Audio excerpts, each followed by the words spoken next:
Welcome.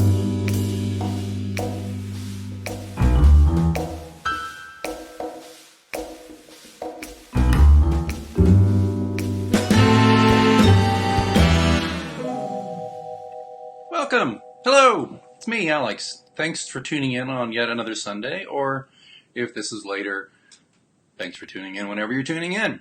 And also, I just should mention that not only are we doing a Facebook Live today here on Sunday with our folks here on Facebook, but we'll simulcast, but not really simulcast.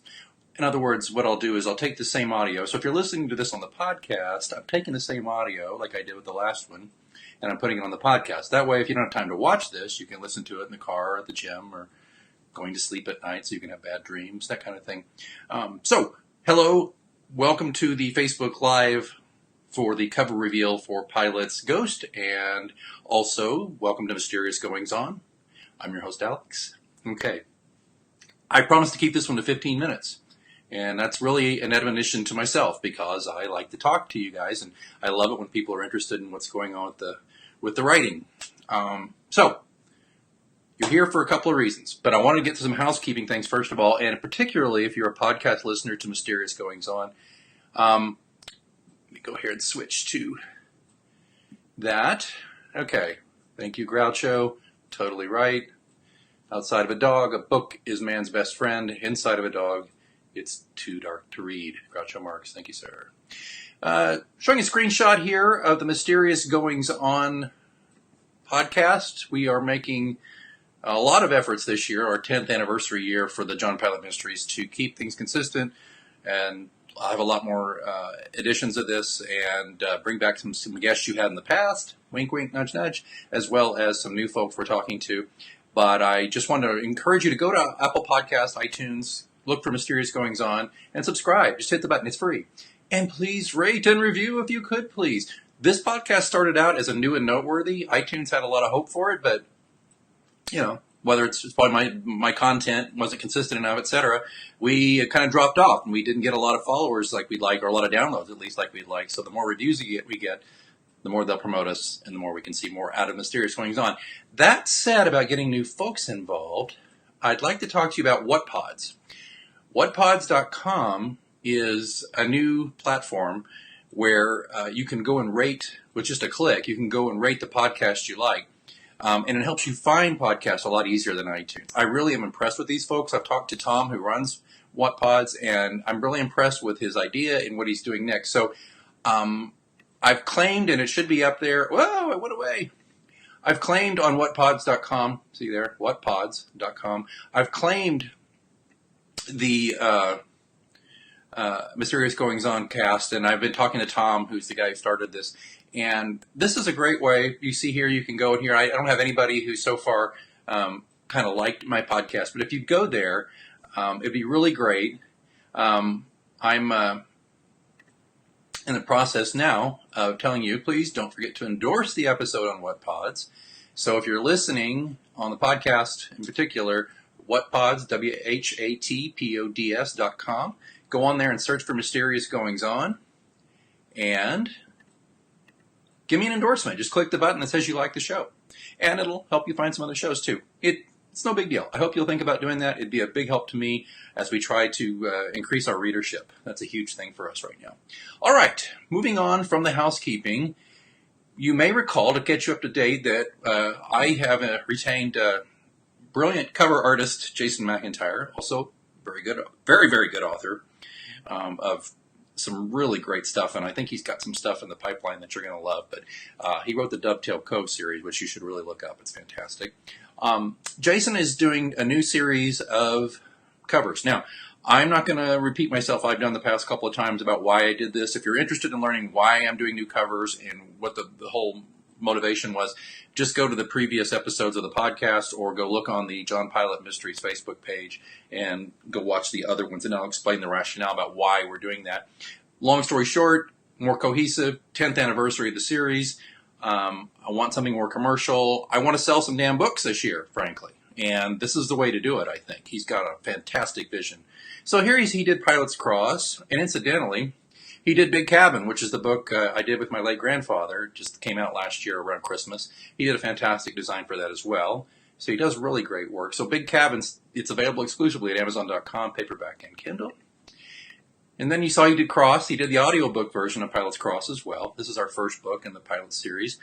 And then you may recall, this is our previous, well, it's a tiny little guy there, but that's our previous Pilate's Key cover from back in the day.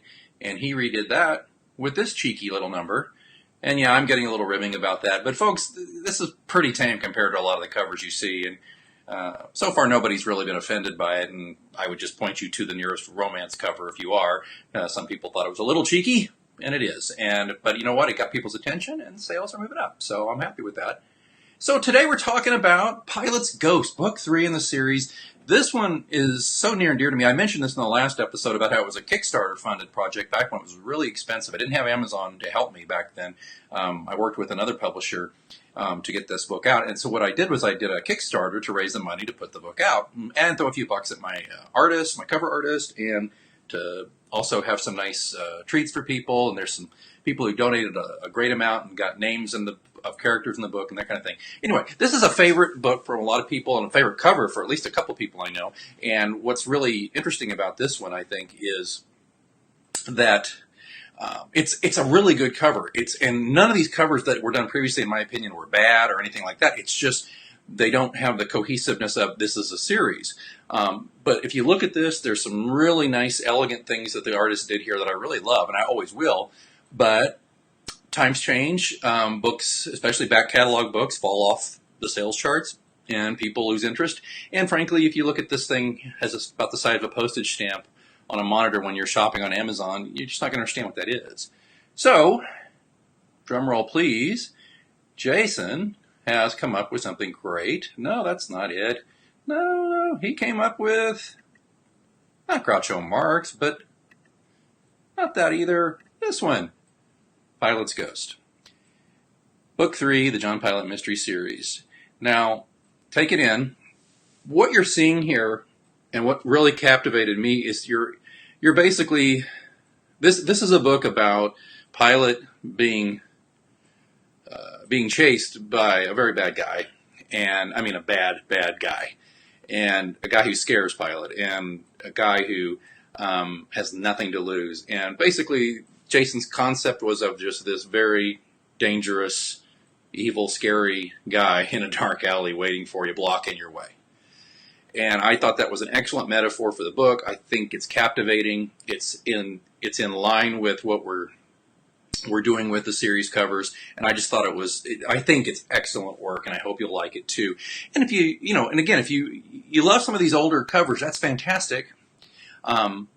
Keep those, and they'll still be there for you. But if you want to be a completist and get this cover, that's great too. There's a little bit of updating in the text here and there. But basically, you've got the book if you've already owned it. But if you're a completist or you want these new things, and I think these will look beautiful and they look great on the shelf, go for it. That's the thing I would say about these books is that they grow a little bit. They're organic, and I don't anticipate the series changing much as far as the back catalog going forward. But I thought this would be just something you would really like to see. And I'm just greatly impressed with this. And by the way, if you're listening on the podcast at this time, I'm including this. There's at least a link to it in the show notes. You can find it, or go look on Amazon.com for Pilate's Ghost. I just spoke with Amazon recently about the changeover. The old books are still going to be available, the old styles, for a little bit longer. Amazon has nothing to do with that. There are other sellers who will sell them, but they have delinked the old link, and they've put the Kindle version and this version together. As of today, as I checked, they're both together now, which is great. There's no audiobook for this one. Those are some things I get questions about every now and then. That's a lot of intensive work on the part of a producer and engineer and the reader, and it's so much work. And frankly, the first book we did, the audiobook for Pilate's Cross, sells all right, but it's still, wow. It's just, we'd have to really be in bestseller territory before we're going to consider that. But anyway, gorgeous cover from Jason. I'm so thrilled. And for sticking around this long, I got a little bonus for you. We didn't do a full-fledged, and by the way, the interior is different too. Jason redid the interior of the book, which you can look when you buy it. But Jason also did the initial book cover for Pilate 7, and he did a really nice job, but we both agreed that it could probably, let me see here, here's the old version of 7, I believe. Yeah, hang on a second. Let me turn off this one for a moment. I'm getting better at this, I promise. Okay, this is similar treatment to what he did for Pilate 7 here. It's not quite the actual cover, but it gives you the idea of the font and everything. And we both agreed he could use just a little brightening up, a little refresh. So Jason just took it upon himself to do that and came up with this lovely guy here.